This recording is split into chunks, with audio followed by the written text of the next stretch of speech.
The pen felt heavy in my shaking hands as I stared at the papers in front of me. 27 pages that would decide my future. Tears fell onto the contract as I signed my name, Zara Williams, on the dotted line.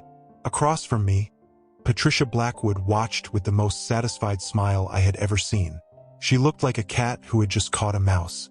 "Smart girl," she said, her voice dripping with fake sweetness. "You're protecting everyone involved." But 3 months later, when my father's lawyer called me about my inheritance, that same smile disappeared so fast you would think someone had slapped it right off her face. The woman who thought I was just some poor teacher trying to steal her son's money was about to learn the biggest shock of her life. Before I tell you how my whole world turned upside down, hit that subscribe button and ring that notification bell. Trust me, you're going to want to see how this story ends. And let me know in the comments, where are you watching from today? Now let me take you back to where it all started. 6 months earlier, I was just Zara Williams, a third-grade teacher at Lincoln Elementary School. I loved my job, even though it didn't pay much.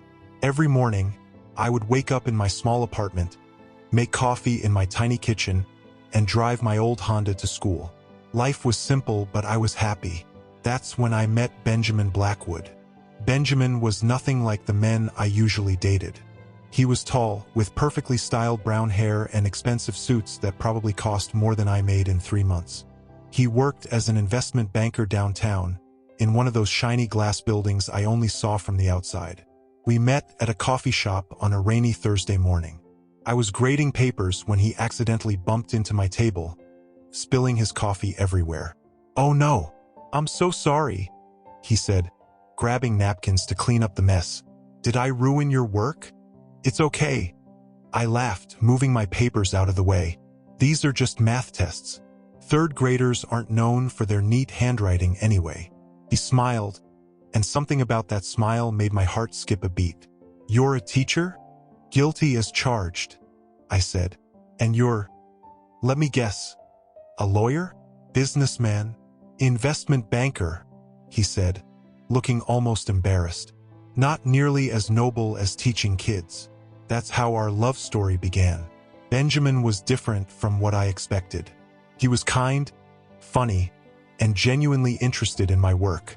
He would ask me about my students and listen when I talked about the challenges of teaching with limited supplies. For 3 months, we dated like normal people. He would pick me up in his expensive car, but we would go to regular restaurants. Nothing too fancy. He seemed to understand that I lived in a different world than him. But then he invited me to dinner with his family. The Blackwood mansion sat on 5 acres in the richest part of town. As we drove up the long driveway, I felt my stomach twist into knots. The house was bigger than my entire apartment building, with white columns and perfectly manicured gardens. "Relax," Benjamin said, squeezing my hand. "They're going to love you." He was wrong. Patricia Blackwood, his mother, greeted us at the door. She was a tall, thin woman with silver hair pulled back so tight it looked painful. Her smile was cold as winter ice. "So," she said, looking me up and down like I was something unpleasant she had stepped in. "You must be Zara. It's nice to meet you, Mrs. Blackwood," I said, extending my hand. She shook it briefly, like she was afraid she might catch something from me. Dinner was torture. The dining room was bigger than my classroom, with a table that could seat 20 people. Crystal glasses sparkled under a chandelier that probably cost more than my car. "So, Zara," Patricia said, cutting her expensive steak with surgical precision, "Benjamin tells us you're a teacher." "Yes, ma'am. 3rd grade at Lincoln Elementary." How quaint. The way she said it made teaching sound like a hobby, not a real job. "And your family? What do they do?" My heart sank. This was the question I had been dreading. "My father works maintenance at the university," I said quietly. "My mother passed away when I was young." Patricia's eyebrows shot up like I had just told her my father was a criminal. Maintenance? How interesting. Benjamin's father, Richard, barely looked up from his plate. Their daughter, Natalie, smirked like she found the whole thing amusing. "And you live?" Patricia continued her interrogation. "In Riverside," I said, Riverside was the part of town where teachers and bus drivers and store clerks lived, not where rich people lived. "Oh," Patricia said, like I had just told her I lived under a bridge. How modest. The rest of dinner was filled with their stories about expensive vacations, country club events, and charity galas where they donated more money in one night than I made in a year. I sat there feeling smaller and smaller with each passing minute. After dinner, Patricia pulled Benjamin aside for a private chat while I waited in the living room. I couldn't hear exactly what they were saying, but I caught pieces. Not suitable for our family. What will people think? Different backgrounds. When Benjamin came back, he looked upset. "Ready to go?" he asked. In the car, I finally spoke up. "Your mother doesn't like me." Benjamin sighed.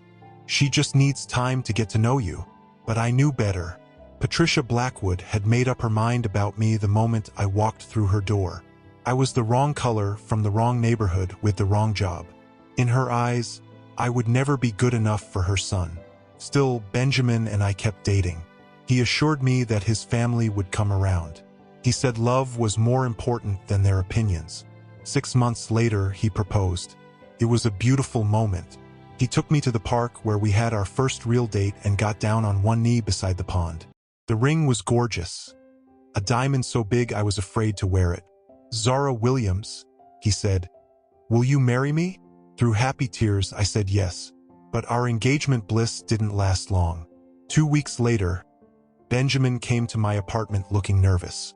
"We need to talk," he said, sitting on my small couch. My heart dropped. "Are you changing your mind about marrying me?" "No. God, no," he said quickly.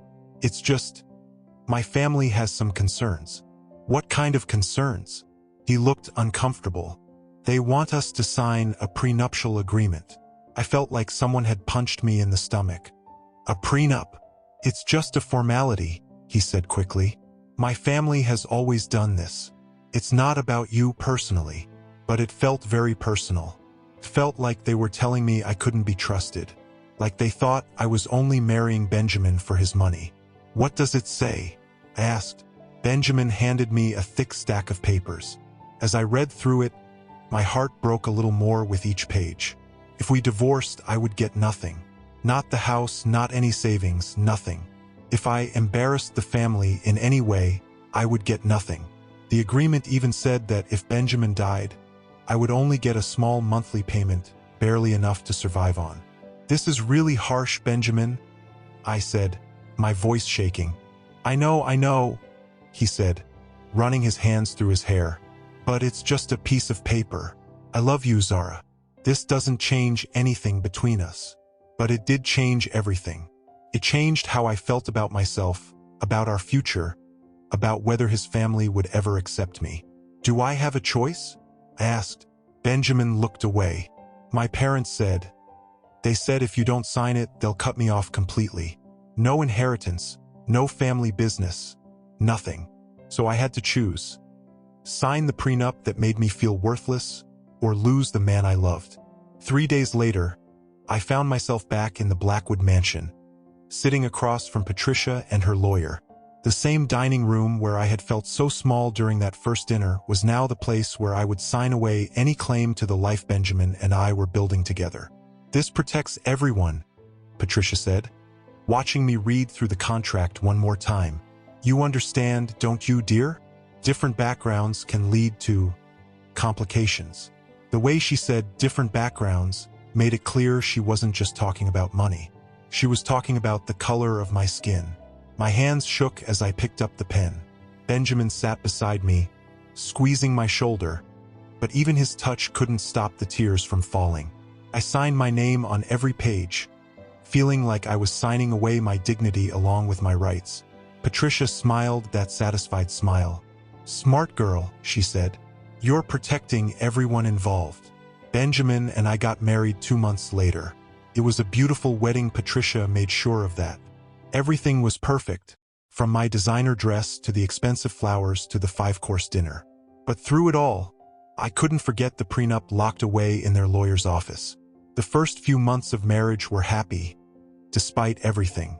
Benjamin and I moved into a beautiful house in his family's neighborhood. He was loving and attentive, and for a while, I forgot about his family's coldness. But they never let me forget that I didn't belong. At family dinners, Patricia would make little comments about my simple background or how different our wedding was from the traditional Blackwood celebrations. She would introduce me to their friends as Benjamin's wife. The teacher, like teaching, was something to be ashamed of. I tried to brush it off, to focus on my marriage and my job. But it hurt. Every snide comment, every raised eyebrow, every time they excluded me from family decisions. It all hurt. Then, 3 months into our marriage, everything changed. I was at school helping my students with an art project when my phone rang. The caller ID showed a number I didn't recognize. "Hello, Miss Williams?" said a professional-sounding voice. "This is Robert Chun from Chun, Martinez and Associates. I'm calling about your father." My blood went cold. "Is he okay? Did something happen?" "I'm afraid your father passed away yesterday evening. He had a heart attack. I'm very sorry for your loss." The world stopped spinning. My father, my quiet, gentle father who fixed broken pipes and changed light bulbs and lived in the same small house for 30 years, was gone. I left school immediately and drove to the hospital, then to the funeral home, then to my father's house to start making arrangements. Benjamin met me there and held me while I cried. The funeral was small and simple, just like my father would have wanted. A few neighbors, some co-workers from the university, and me. The Blackwoods didn't come. Patricia said she had a charity luncheon that she couldn't miss. After the funeral, Mr. Chun, my father's lawyer, asked to speak with me privately. "Your father left some things for you," he said gently. "Could you come to my office tomorrow to discuss his will?" I nodded, thinking it would be about his house and maybe a small savings account. My father had lived modestly his whole life. I wasn't expecting much. The next day, I sat in Mr. Chen's office while he pulled out a thick folder. "Miss Williams," he said, "your father was a very unique man. He gave me specific instructions about how to handle his estate, and he made me promise to explain everything to you personally." He opened the folder and pulled out several documents. "First, I need to show you this," he said, sliding a paper across the desk. I looked at it and blinked. Then I looked again. It was a bank statement, but the number at the bottom couldn't be right. It had too many zeros. "I don't understand," I said. This says $2 billion. Mr. Chun nodded solemnly. "Your father was worth $2.3 billion, Miss Williams. He was one of the richest men in the state."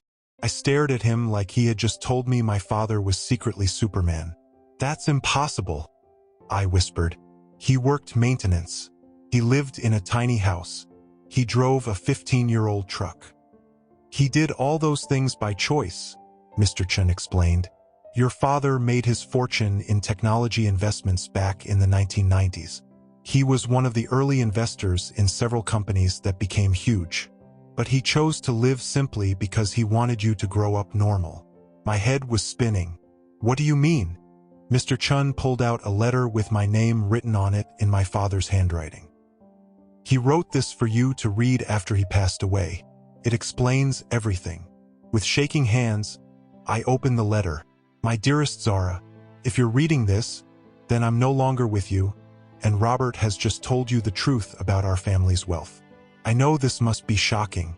I chose to live the way we did because I wanted you to know your own worth, not the worth of my bank account. I wanted you to work hard, to be kind, to value people for who they are, not what they have. I wanted you to marry for love, not money. I worked maintenance because I enjoyed it.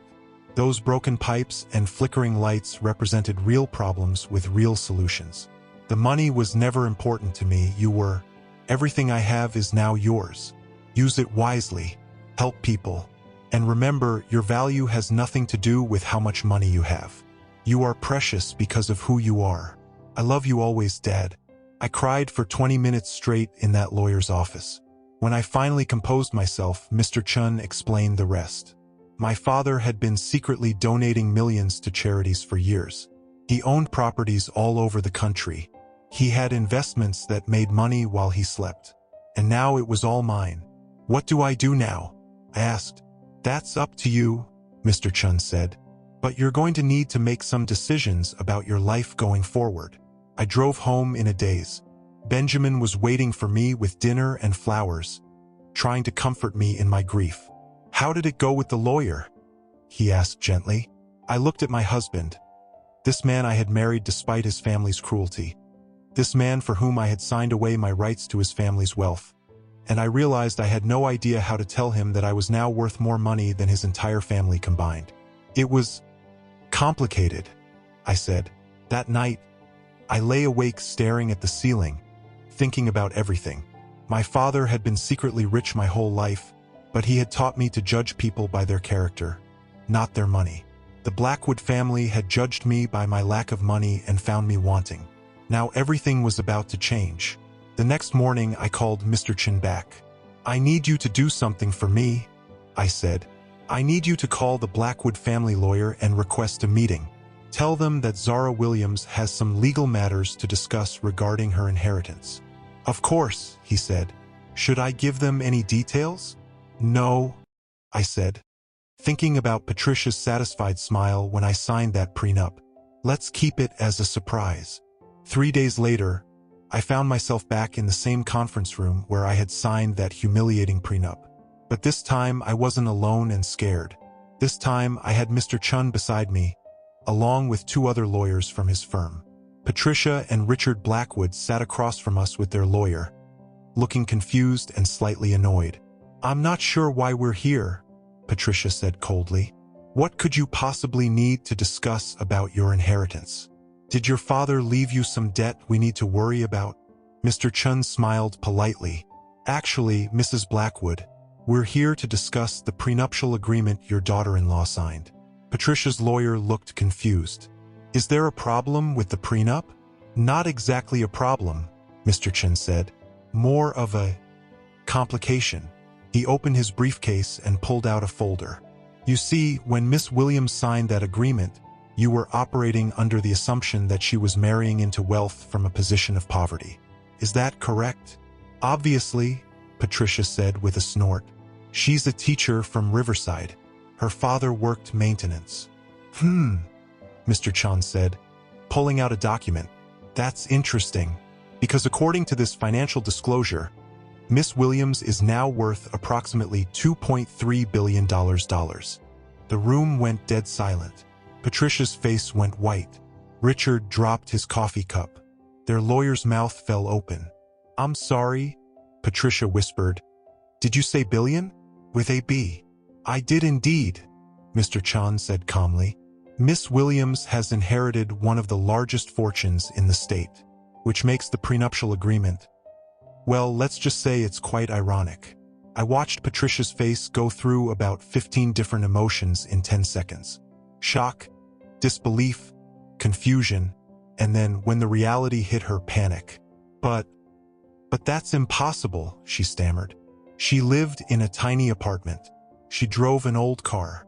Her father was just a maintenance worker. Her father chose to live modestly," Mr. Chun explained. "But he was actually one of the most successful investors of the past 30 years. He kept his wealth private to give his daughter a normal upbringing." Patricia looked at me like she was seeing me for the first time. "You knew." "I found out 3 days ago," I said quietly.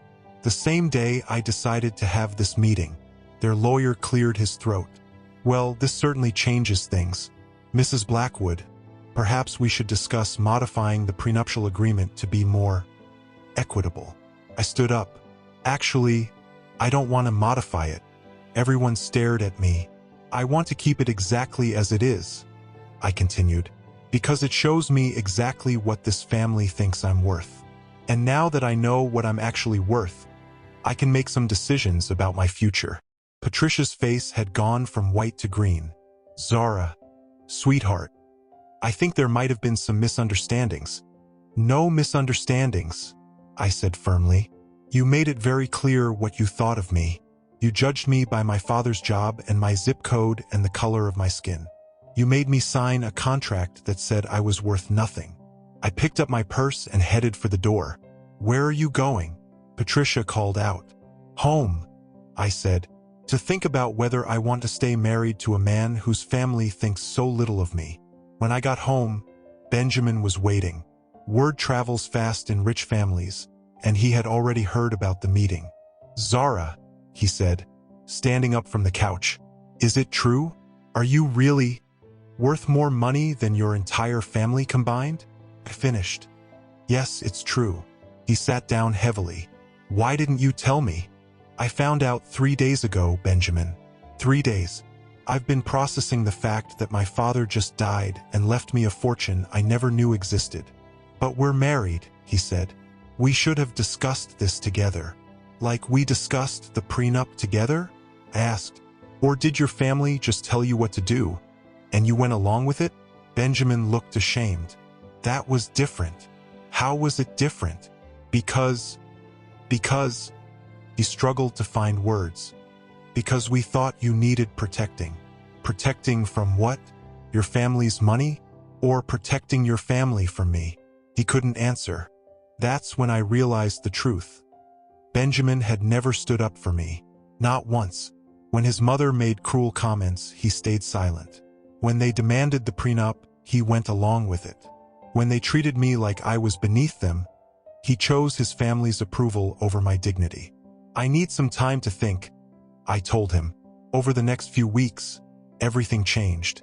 Patricia started calling me every day, suddenly interested in my opinions about charity work and social events. Richard wanted to discuss investment strategies. Natalie, who had barely spoken to me before, kept inviting me to lunch. The prenup that had once made me feel worthless was now the subject of countless family meetings. Their lawyer kept calling Mr. Chun, trying to negotiate changes. But it was too late. I had seen their true hearts. Benjamin tried to save our marriage. He apologized for his family's behavior. He promised things would be different. He even offered to move away from them to start fresh somewhere else. But I couldn't forget how small they had made me feel. I couldn't forget Patricia's satisfied smile when I signed that prenup. I couldn't forget how easily Benjamin had chosen their approval over defending me. Money hadn't changed who I was, it had revealed who they were. 6 months after learning about my inheritance, I filed for divorce.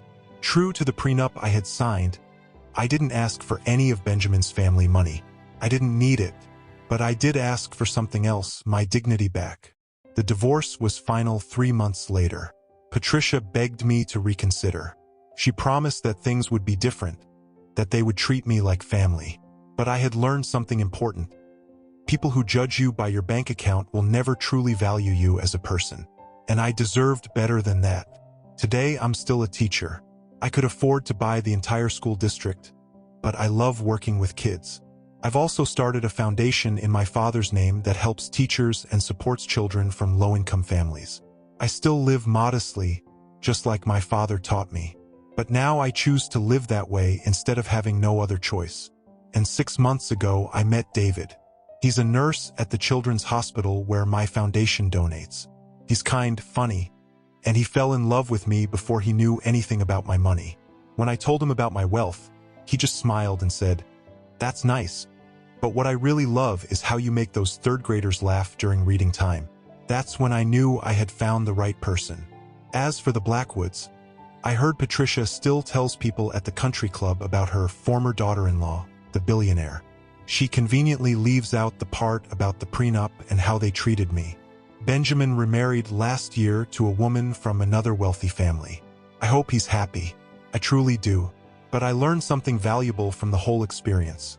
Your worth isn't determined by how much money you have or don't have. It's determined by how you treat people, how you stand up for what's right, and whether you choose love over fear. My father was wise to keep his wealth secret. He taught me to value character over cash, kindness over social status. And in the end, that lesson was worth more than all the billions in my bank account. The prenup that was supposed to protect the Blackwood family from me ended up protecting me from them. It showed me exactly who they were when they thought I had nothing to offer. Now I know my worth, and it has nothing to do with money.